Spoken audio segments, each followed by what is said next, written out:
Well, welcome to the October version of the Lancaster AI. Thanks for coming out. And this month we have Grant, who's going to give a talk on Rasa here, and looking forward to it. And yeah, so that's about as much as an intro, and we'll wrap up then whenever you're ready. All right? So I did not create up a creative name. I've been working on this from like 10 o'clock, got like 5 hours of sleep to get this done. So this is about Rasa. It's to help make a virtual assistant or a chatbot. I'm Celley. I am Pumpkin Spice on Slack. What we will discuss is basically what is Rasa, what are the two main components and what do they mainly do, and then we're going to try and build a simplistic bot that mainly will try and get at least one action out of it and one thing that it will do very well. So you might be asking, what is Rasa? It is a conversational framework.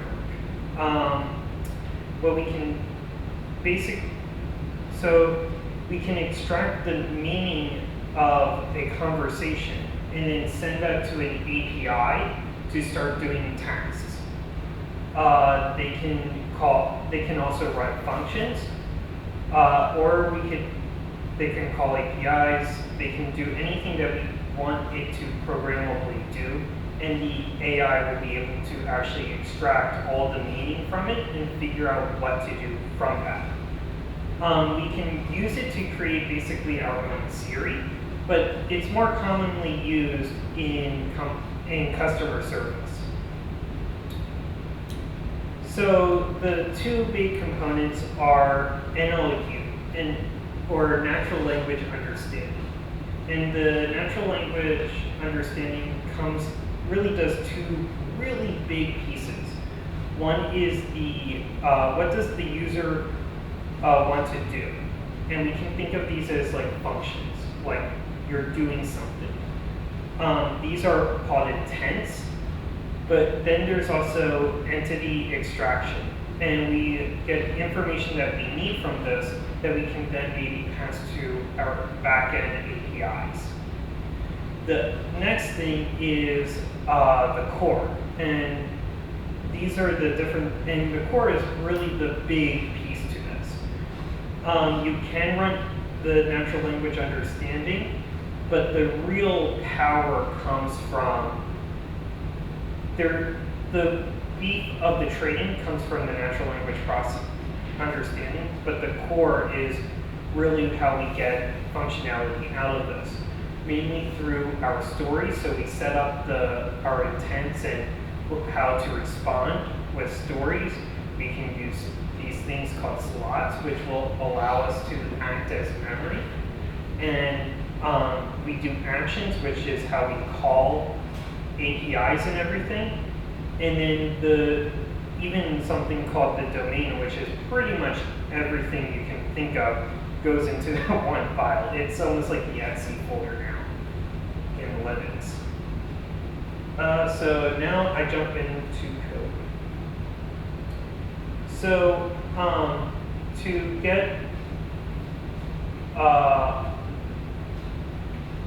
get Rasa installed, all you need to do is just do basically a pip install Rasa. There's also a Rasa SDK, which will allow you to, apparently it makes it easier for actions. I've read the documentation, but my thing just worked with just Rasa. It never needed the SDK. Also, Rasa is a company, so sort of like Red Hat making Fedora. We've got them actually making. So first, we want to make our directory of the thing. Let's call it ls. That just seems from CD to LS. And then we just call Rasa, which is our main program. When we do a pip install, it basically installs like a generator, a scaffolding generator. And to start it off, we can call the init function. And we get all these warnings, and I believe this is actually because this stuff was not compiled on my machine. So it grabs a bunch of packages like I think Spaces one, TensorFlow, Keras, and then we just go through this, and it works pretty much fine. But just remember, when you're running in the terminal, you will be getting all of these errors or warnings, because we love warnings. It will say where you want to install it. I say this is great, and then it basically creates a it starts to create our simple thing, and then it actually trains it on this base model. Do we want to speak to it? I'm going to say no.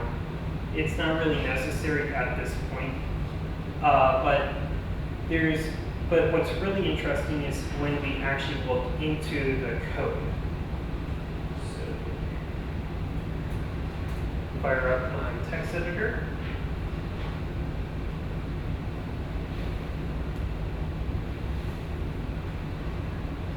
And so to start out with, everything starts out as the data, or starts out with the natural language understanding. So we could actually just use this file, and this is where I mean intent. So this is actually, there are different formats to make it, and in their configuration they mainly use YAML and Markdown. Markdown you probably recognize from GitHub README files. Usually you don't see them for data files, which is interesting that they have it like this, but it's still very easy to read. So for like the intent of rate up here, so we have the name of our intent, we name it intent, and then we just say like, and then we put that bullet point of Markdown. And actually, trying to think of it, we should be able to render Markdown. So it renders just like GitHub Markdown. And what this does is this allows to tell us the intent and then what are possible things that it has. You don't necessarily have to put down every possible use case for it, but you create this. Now, if you want to then, I think I will get to entity extraction, even though it's part of NLU a little bit later. And pretty much where domain is your general purpose. This is where it's your YAML file. And this is where we get our main configuration for overall stuff. So we get all of our intents, what we want to actually do, which are our actions. We have different templates, which can then vary on how we want to do it. Most of this I will be deleting or changing. And then the templates, you can do multiple templates, but you don't have, and they can actually vary. So you can even have a chatbot that will actually, on the same template, it can actually do, say, different things. So you might want to have like, here is something to cheer you up, and it has an image, but maybe we want to have like 1,000 images, and we can just put it in here. Is there a one-to-one relationship between actions and No, you can have templates are from what I can tell, templates are more hard wired into it, but you can have multiple templates for an action. And it will just, I guess it will just pick randomly of what you want it to do. So we get these intents from the user. The intents are purely the user. And then we have the actions and the actions of what to do and the templates of how we want to do them. And then we can build our story. So first, we greet. We get a greeting from the user. Well, if we go back to our, so if we go to our natural language processing, these are the things that will most likely respond as a greeting. And these are user input. But because it uses word embeddings and it uses the power of deep learning, we don't necessarily have to say each and every one of them. Where it might be something a little bit different, but it will still have the greeting. And then if we go back to our stories, then we do the action of utter greet. And then, which is for this one, it actually asks the user how it's feeling. If it's great, great, and then it leaves. But then we might go down to another one where it turns out that, oh, the user is actually unhappy. So now it tries to cheer you up. And then it says, did that help? And then if it did, great. Now, let's say that did not help with the deny, then we get B, then it will be like, oh, I'm sorry, and goodbye. This is a very basic one. Oh, also there's a chat, like to see if it's a chatbot. And if we go into our domain to see what utter I am a bot says, literally it says, I am a bot powered by Rasa. So, honestly, I sort of do like that utterance.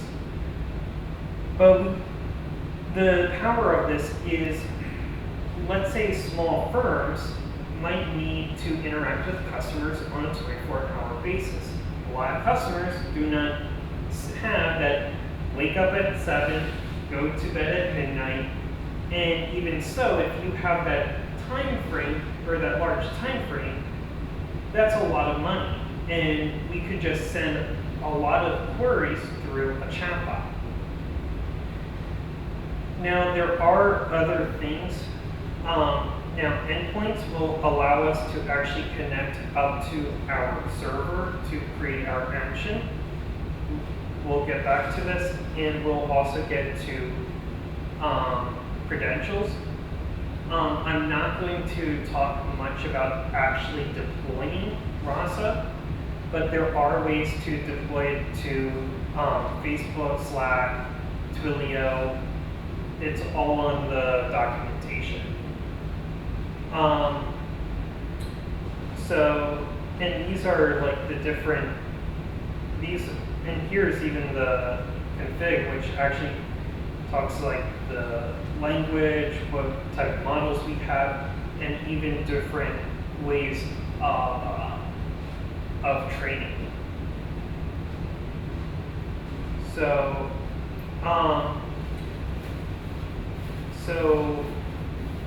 I'm going to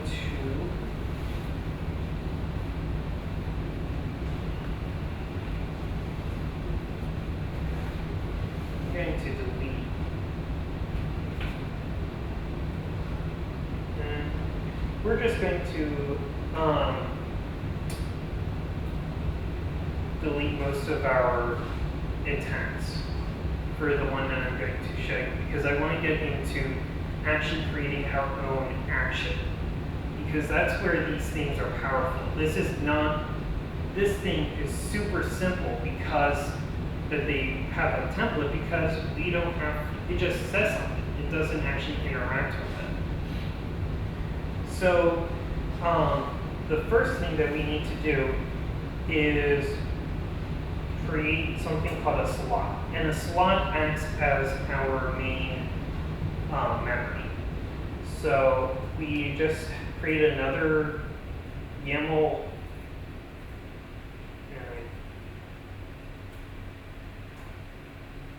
I guess this is why people don't do live coding.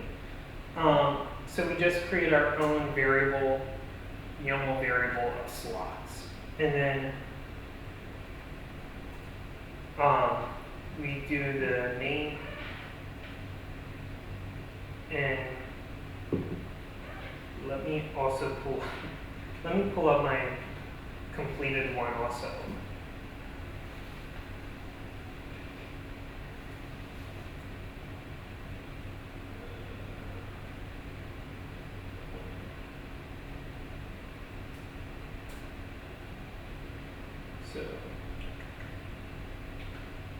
So for so here's what we need. This is our slots.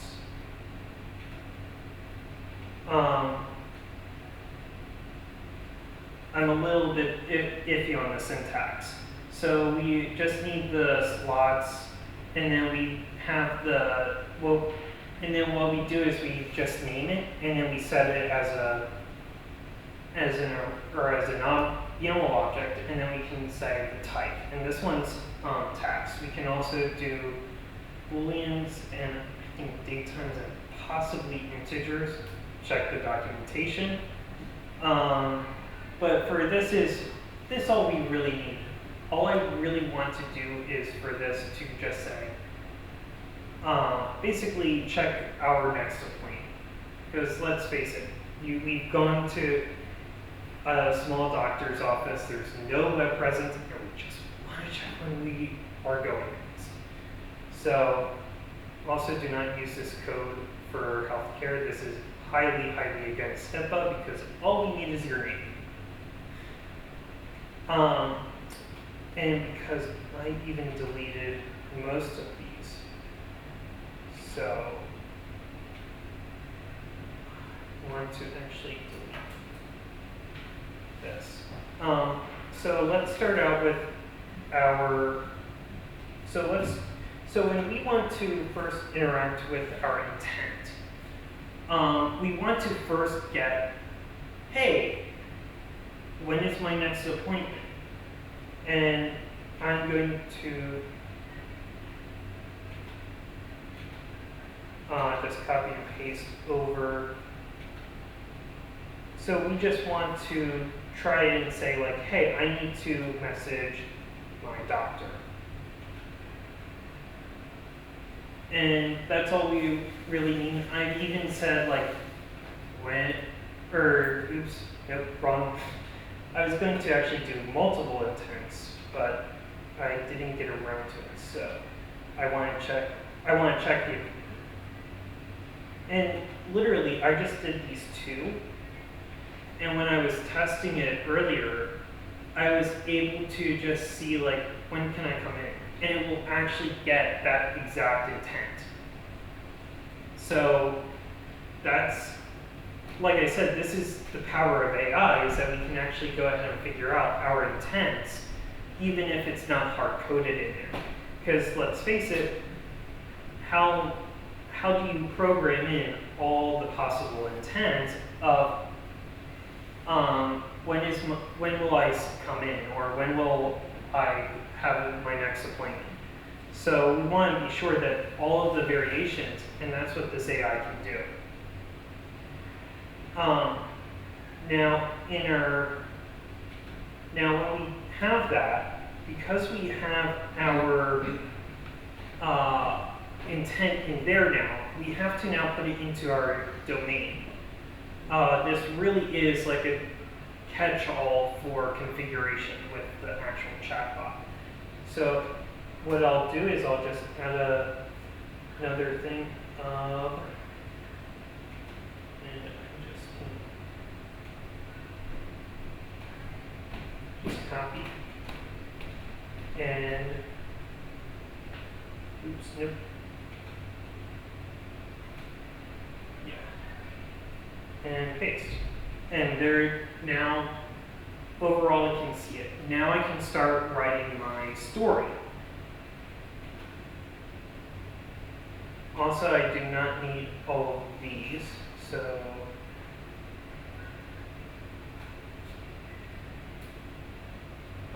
also in my domain, because I've done this, we also don't need all these utterance.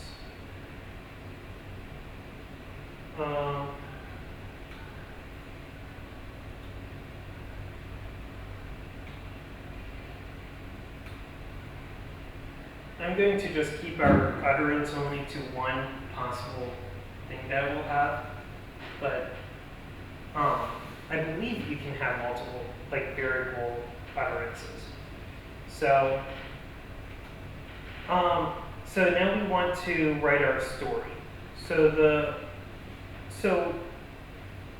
we'll name our story get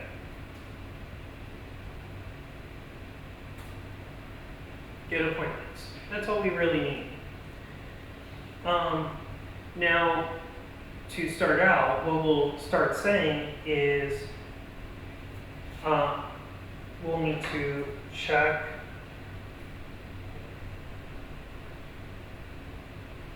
appointment. Now we need to create a way. Now we need to go ahead and check the create a response back. Now, usually you might want to get information out of this, and this is also why I created that slot for the name, because in my domain, so I created this name slot so I can actually eventually get it. So now I want an utterance. So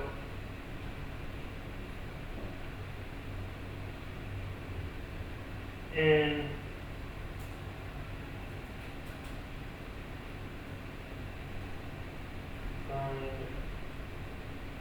yeah.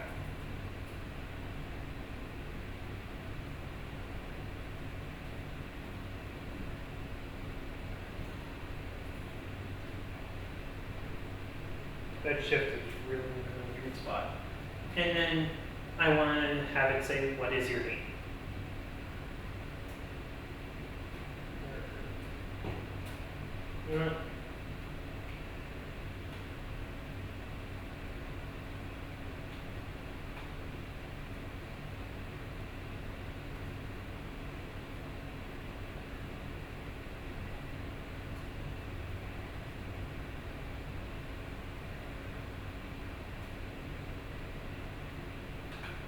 So, and now we have that utterance basically in here. I probably should see all of this stuff. And what I can do is just go ahead and add in my response of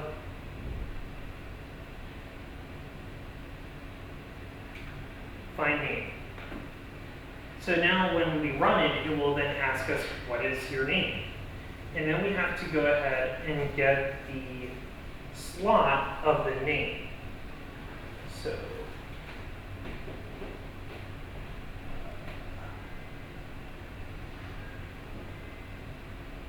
So next is, so we now need to create our intent, which is now our name. And basically I just created a ton of names for this. And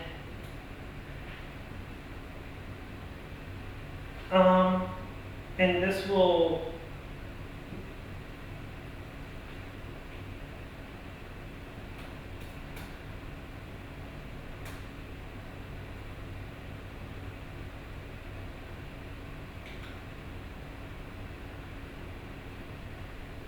and this will create this will have our utterance into our story. This should be in her wrong file. and this will actually go ahead and have it. And this is where the entity extraction comes in, where now we have these variables. So now we can have like different names. And there are other ways to then just not even just put in all of that, but I find this also sort of a very quick way of where I literally just copied the first one and then put in parentheses name and then just put in the variable. And then I go create a new thing where I say like, my name is Grant or my name is Reg. You can tell where I got that. So now we need a way. So, and now because now in our domain, we now need to say in our intent that, hey, sorry, I found this typo. Now in our intent, we have to now say, hey, we're not just saying something, we're going to have to get this into the piece of memory called the slot, or our slot, which is a name. So what we can do,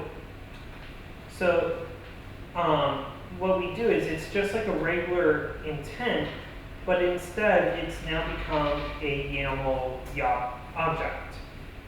And we use the variable of use entities. And what we want is the name entity. So, and this really checks over into it. And I just want to be sure that I've got this correct. Yes. Now, and this will end up being the next part of the story.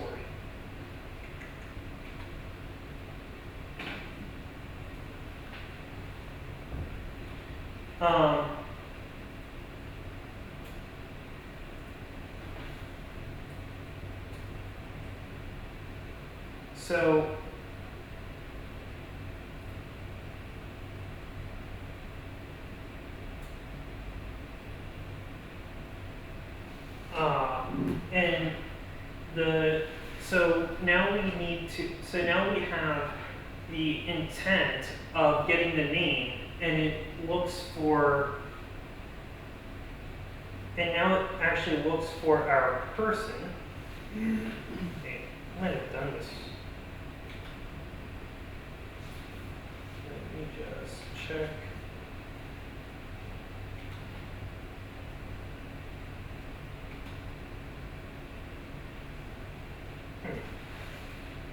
Well, but this is a way I might need to rename the names as person. We'll see when. I might go ahead and just run it soon, just to be sure that we have this. And whoa, wrong one. So what we're trying to do is so now we go into our custom action, and this is where we want to create our next appointment. And now we're going from configuration to actual programming. You know what? I am going to just not have this. I just want to test everything out, because literally I really delved deep into this last night I've been playing it off more than I really should have. So now we just do Rasa shell. And of course we get the errors because TensorFlow isn't compiled onto our machine. And then we can just go hi.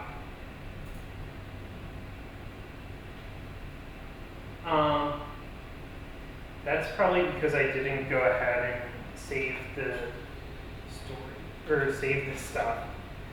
So to stop our shell, and this is how we debug, so we can eventually send this stuff out to a server, and then we just connect our front ends. up to the server. So to just stop, I can just do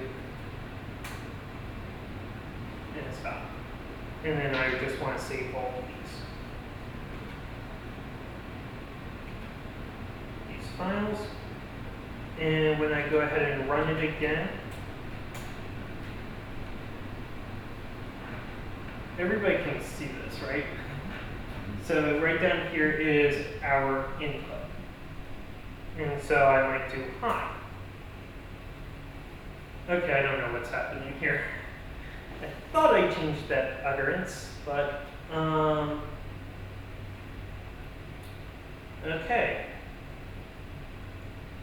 Well, I did, but so I want to now just make sure that I can, and remember how I said that I never programmed in. Can I come? When will I come in? So this is where the power of it.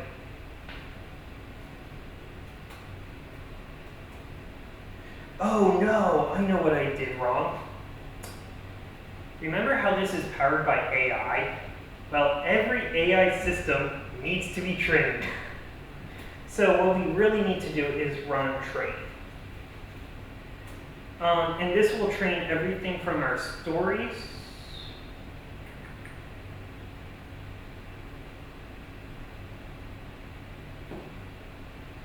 this will have, it should train. Well,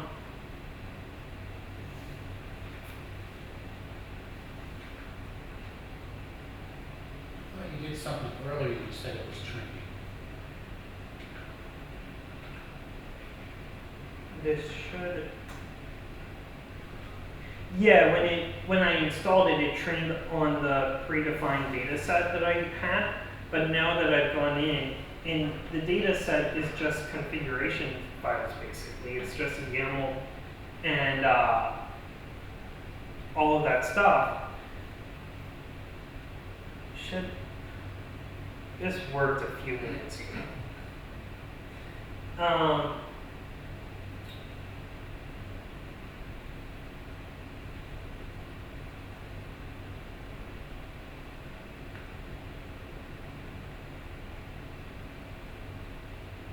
So now I just have to make sure that everything is.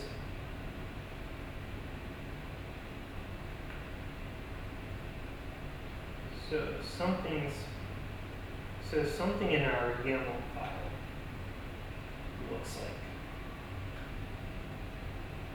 looks like our domain. We're having an error in our domain.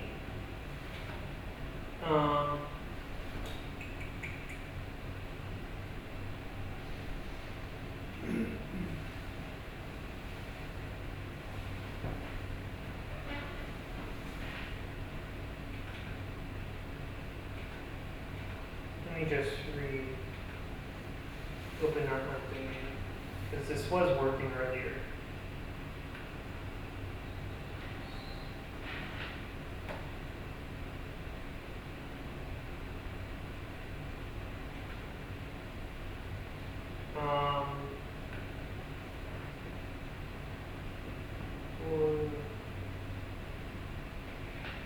Oh, here's what I didn't do.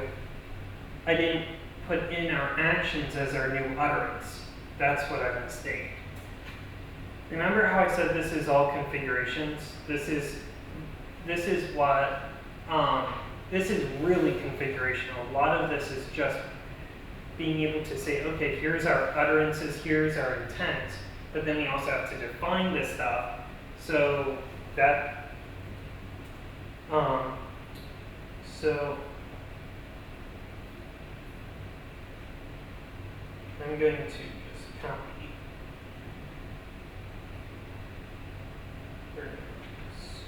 Find me.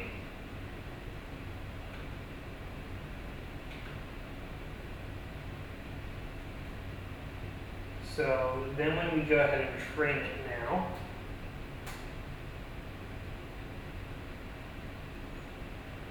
did I forget to save it?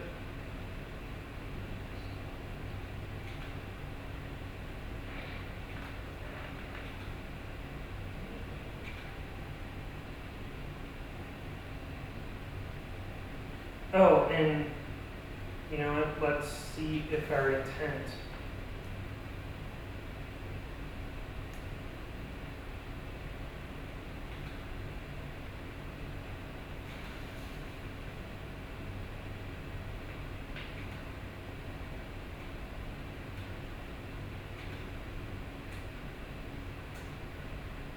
I just want to see what it is right now.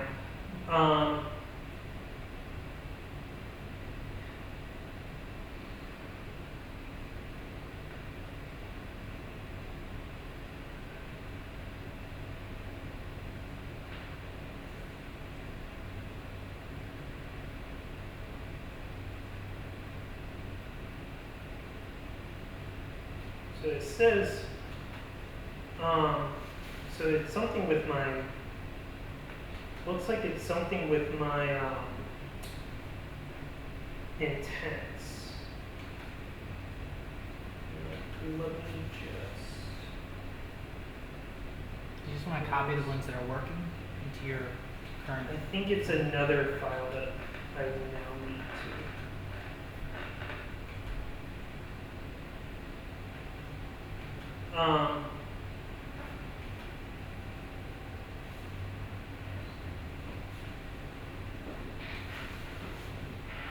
Let's just see what.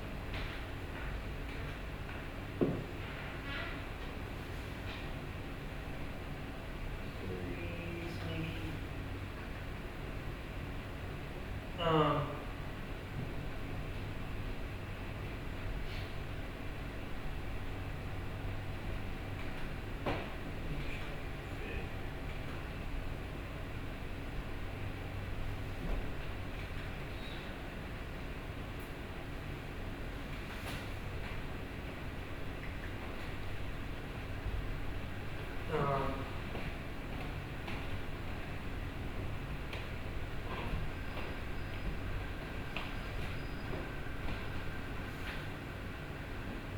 I feel like I'm possibly missing something.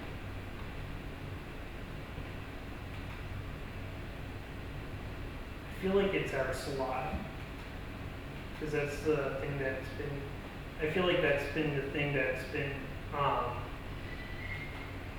the hardest to get around is the slot. And the entities. So actually, so we can actually just train. So we can actually just train our NLU or our core, I believe. Or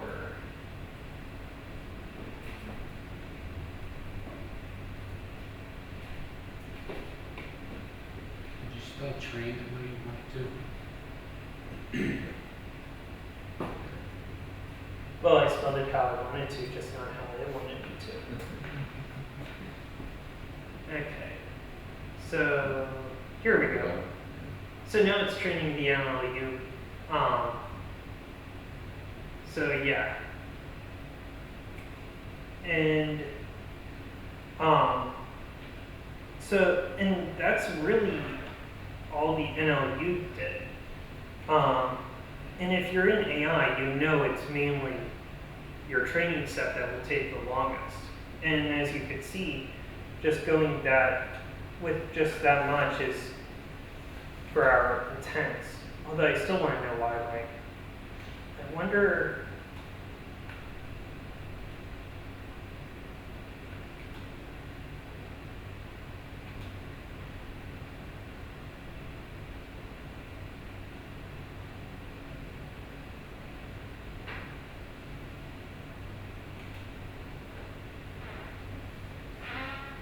I'm wondering.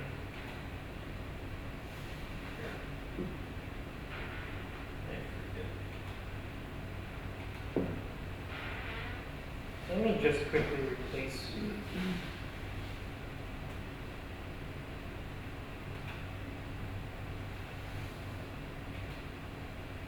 And then now let's.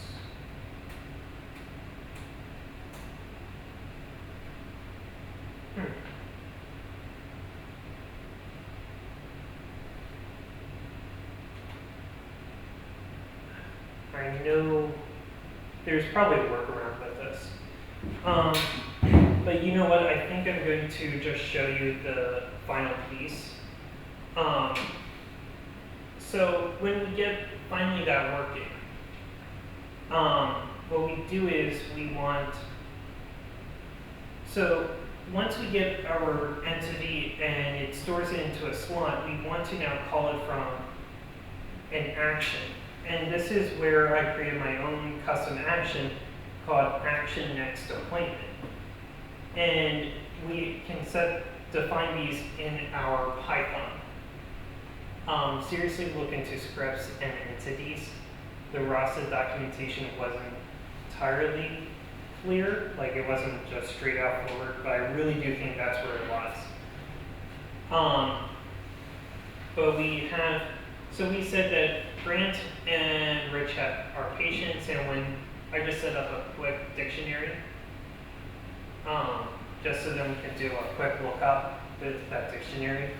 Like I said, do not use this. This is just for demonstration. If you try to use this for healthcare, you're going to get really, get HIPAA violations. But basically what we look for is that slot of our name.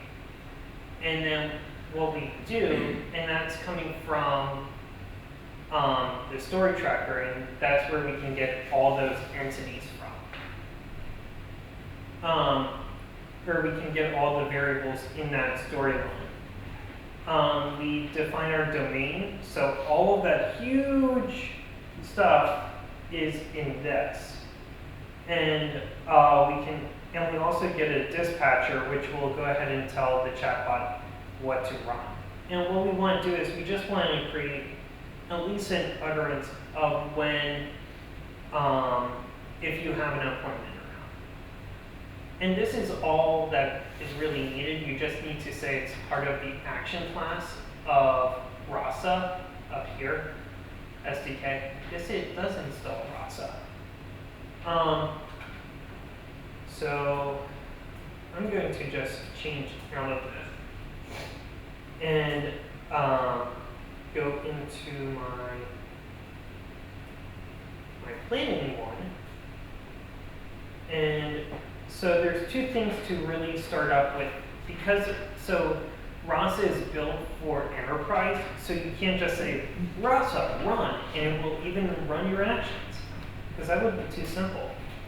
So you have to go Rasa and we want CD to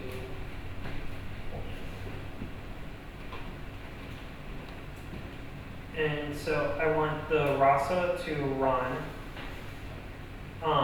my action server. Or you know what? That's what I need, my endpoints. So that's another thing, is that so to communicate to this, it needs to have your endpoints, which are then defined up here with your action endpoint. And then, yeah, just your action endpoints, it looks like. So you just need your action endpoint. So the main thing is that we need, so to run it, we also need to call that file. So what we do is endpoints.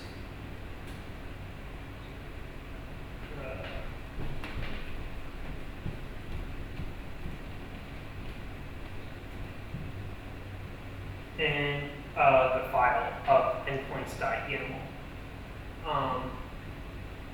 I don't know why it makes us do this. It would just be nice if it could just work all at once.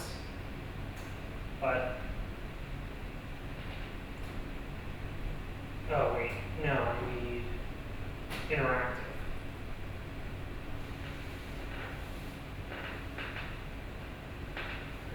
Is it,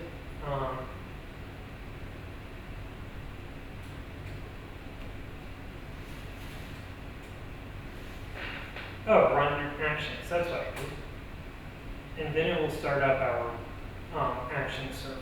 That's what I needed, action. Then, okay, now I need to run it, but now with our endpoints. So, shall, I think this might work. Let me just,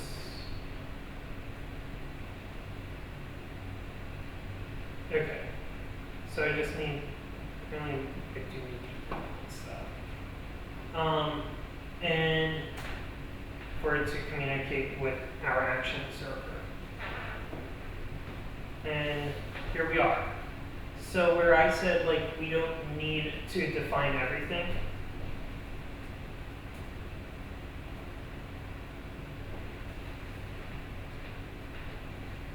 that wasn't in our vocabulary, or that wasn't in our intent.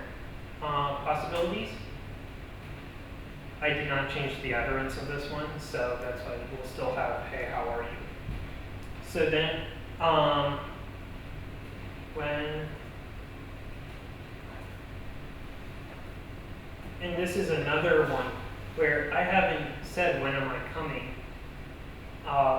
preferably when am I coming in, but it doesn't really have that in its database or data set, and yet it will ask me what is my name and actually know what my intent is. So then So is the key there is when? Is that what's key now? no, it's actually, so it basically, so the idea is of, help me out, Rich, if you could, embeddings.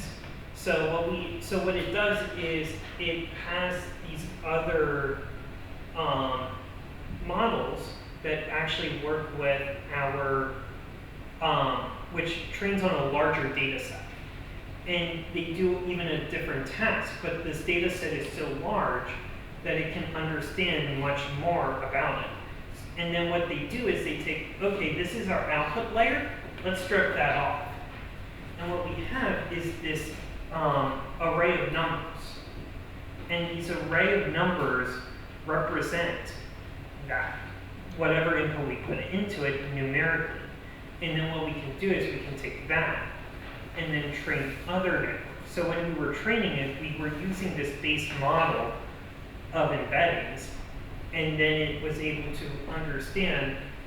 Now I do think Rasa mainly uses just word embeddings. I don't think it uses much semantics at all. But it still is able to figure this stuff out and predict that this is what my intent was. Hope I answered your question. Quick question. Could you push an education on that just to see what it will pick up on? You've trained it, but Yeah, go something really wild. Say something that or put something that might. Yeah. So try to push it to the edge. let's go ahead and do that next. Okay. Okay. You're doing a good job. This is good. Yeah, this is. Consider I don't understand it. So we have I do now. two things in it. So let's find out when Rich is going to see the doctor. After Lancaster AI. Now let's go ahead and do something completely. What should we go ahead and ask it? Please keep it PG. This is streamed on the internet. When is the full moon? Okay.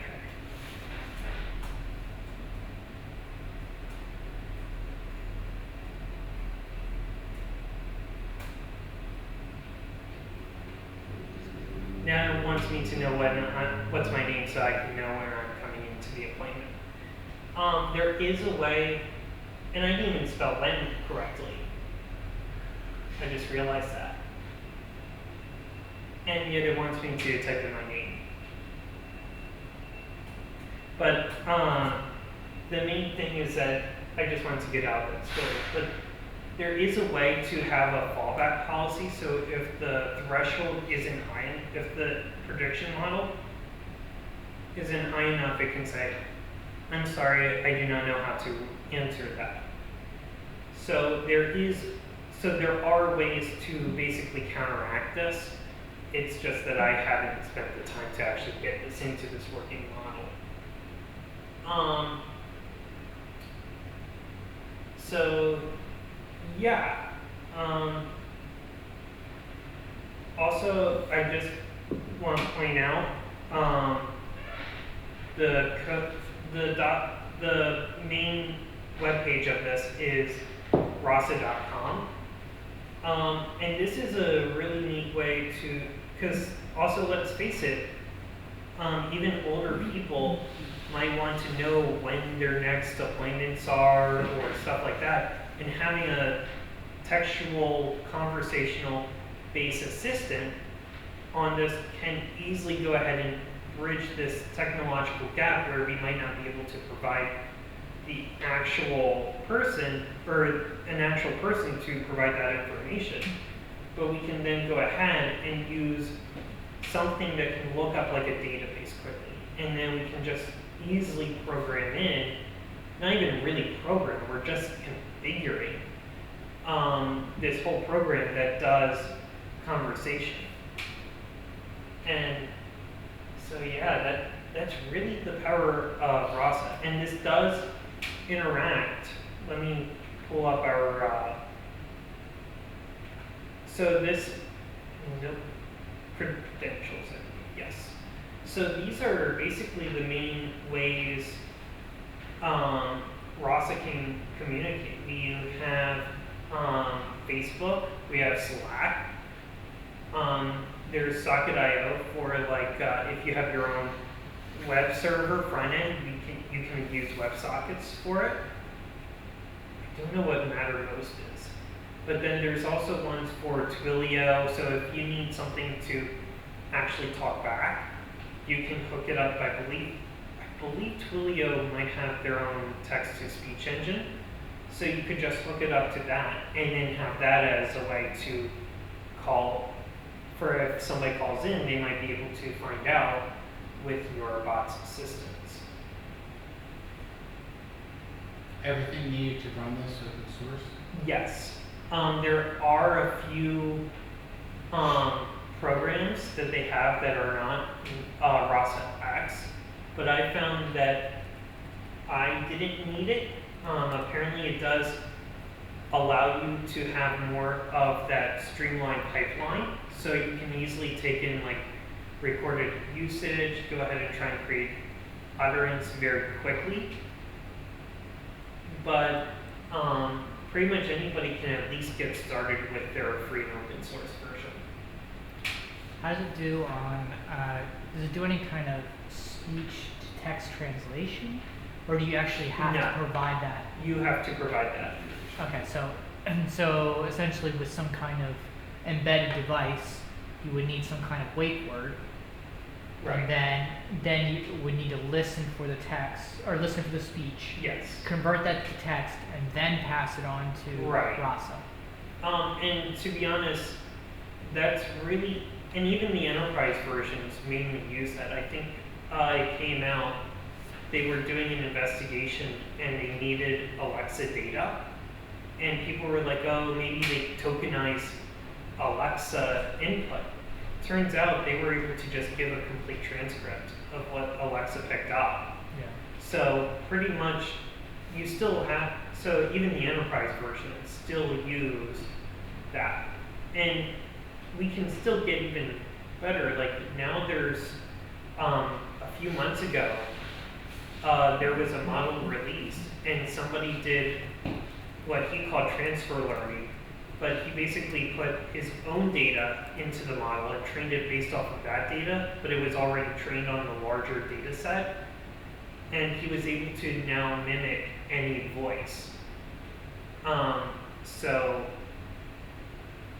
the concern of like deep fakes is out there for that. We can now make any audio recording out of anybody, but we can also get a lot of this. There is a lot of stuff that we can actually provide. Mozilla has a deep speech thing that we could deploy into this. And we could even, and because this is just, like, we could literally just set up our own, like, a REST URL, and we could just have, like, another URL that then feeds into, like, deep speech, and then the deep speech just pass it off onto this, and then sends back the information. Gotcha.